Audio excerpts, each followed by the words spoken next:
answer is in a name. Jawabu liko ndani ya jina. And the solution is Jesus. Naye suluhu ni Yesu. Our reading today comes from the book of Psalm of David, chapter 79. There's a question that he asked on our behalf. And it is here today, verse 5, the very first 3 words. How long, O Lord? Verse 8, ought not to remember the former iniquities against us. Let your tender mercies come speedily to meet us, for we have been brought very low. Help us, O God of our salvation, for the glory of your name. Deliver us and provide atonement for our sins, for your name's sake. Why should the nations say, where is their God? Currently, things that are happening are proving to be very questionable, and they are providing a reason for everybody to hit back at God. If God so loves the world, as a Christians say, what's happening to us? Things that are happening beyond mankind, which we can't help, and the things to come, as the prophets say, or as the prophets of today say, seem to be very severe. And because of this, men's hearts are failing. No one seems to be speaking hopefully. Preachers are now doing good business on this, because where there is no hope, people will do anything to get hope. But I'm here to tell you, our hope is not things. Our hope is not just good climate. Our hope is not just good weather. No. Our hope is not just development. Our hope is the creator of the universe, God himself. Study Jesus, and you will know God. I believe that God answers prayer. And this is the prayer that Jesus prayed. And I'm going to tell it to you. Father, those that you have given me to give life, I have lost none of them. And no one is capable of snatching them from me, because you who gave me these people, you are stronger than anyone. To make sure that every believer hears that, I want to interject this to you. Don't ever believe in failing. Don't ever believe in you may not make it. No. God does not begin a job, then leaves it halfway done. He is able to save to the uttermost those who came to God through him. But there are some things even we born again people can't answer. We pray, and the longer we pray, the farther the results that we need go from us. The question I always ask people, those who are opposed to God, saying, where is your God? When these things happen, are they happening behind God's back? The answer is no. He is God, all-knowing. He knows all.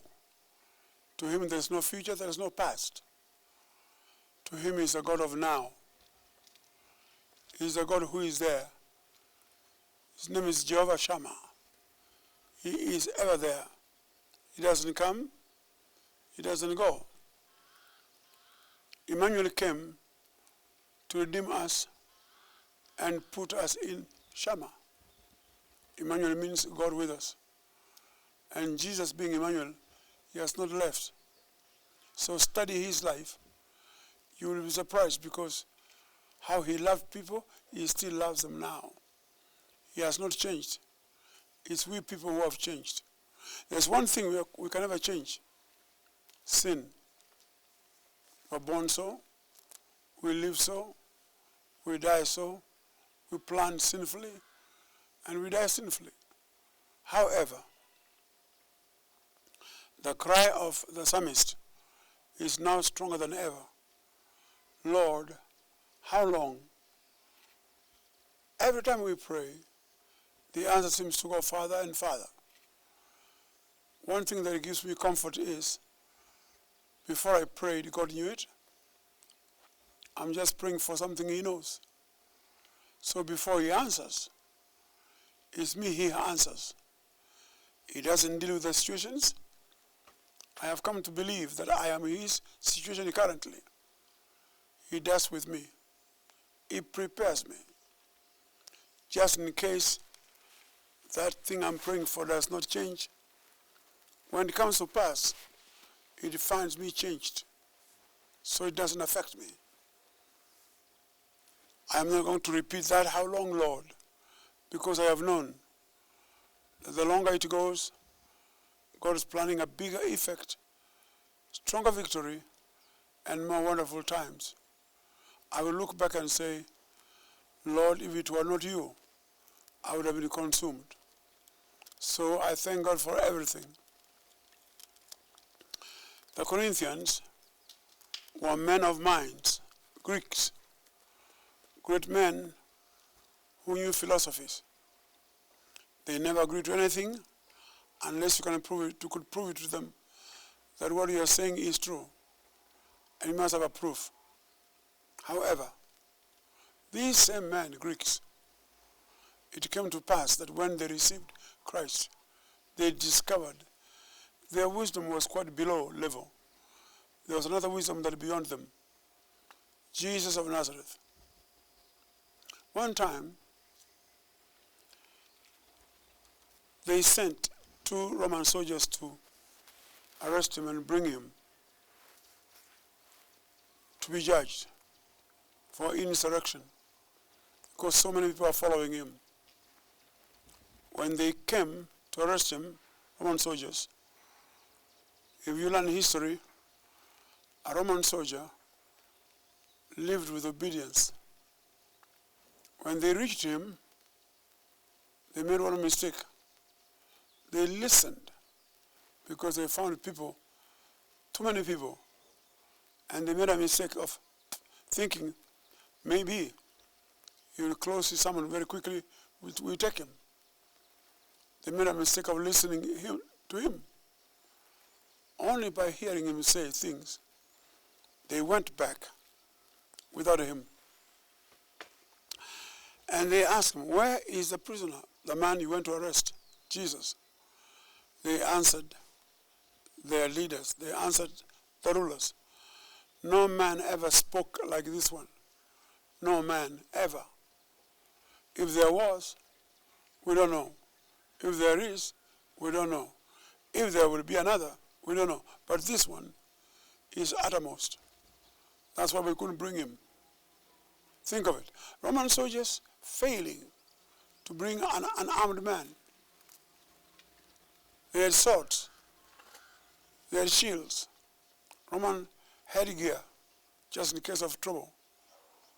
But they couldn't bring a man who was unarmed, because his words went farther than the sword could go. They opened their ears and they listened. Today, we are clouded with uncertainties.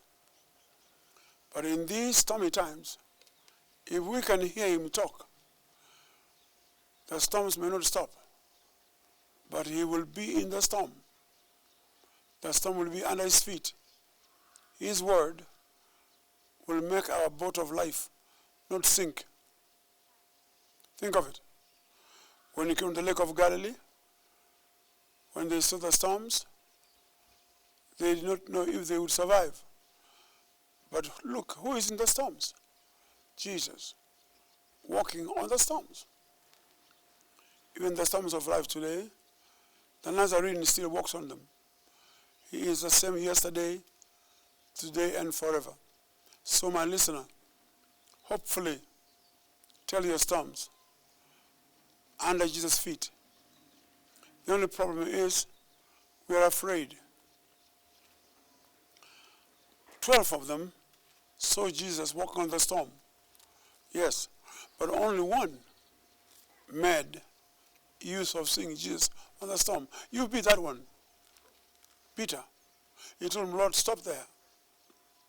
Allow me to come to you on the water, on the storms. He didn't say, stop the storms so I can walk.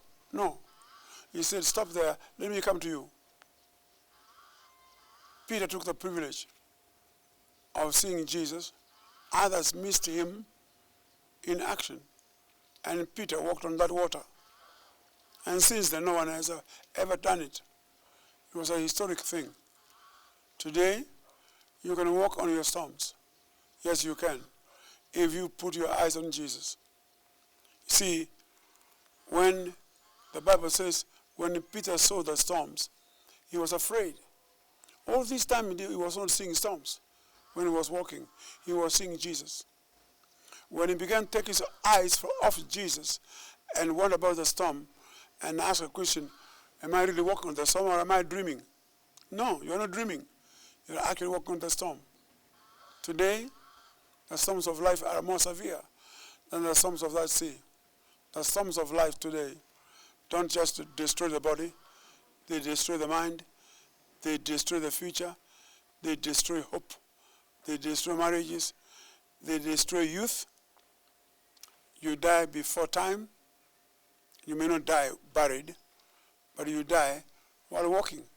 So, believe you me, Jesus in your life will make you walk on that storm with him. May God bless you indeed. Till next time, I pray for you. Amen.